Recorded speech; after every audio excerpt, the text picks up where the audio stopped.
Guys, may problema ako eh. Yung isa namin kasama dito, hindi maintindihan. Napakalungkot lagi. Hindi ko alam kung anong problema eh. Ayaw magsabi. Kaya ito, titignan natin.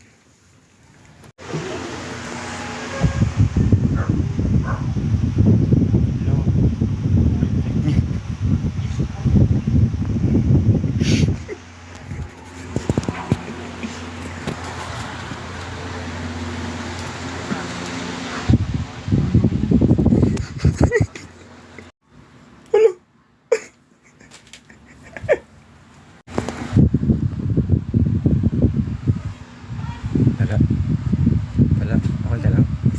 Napakalungkot mo. Uy, ba't napakalungkot mo? Uy, okay ka. So, ngayon guys, may good news ako sa inyo. Pero, time check. 4:28 po ng hapon. Ayun po.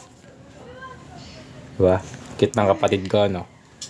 Ano po kasi, ano po ng mga ilang araw, may malungkot po kaming kasama dito na hindi po namin makausap. Marami po sigurong problema ng iniisip. Kabata-bata pa. Nagising? Oo. Ano yan? May kulangot ka pa. Ano yan? No? Wala na? Wala na. Okay. Yan, doon ka na. Maghilamos ka muna. May kulangot ka pa. May muta ka pa. Oh, sige. Wala. So, yun nga guys. Okay. So, mababa na po ako at tinatawag na po ako ng aking mami. Babay na po. Okay ka lang. Napakalungkot mo.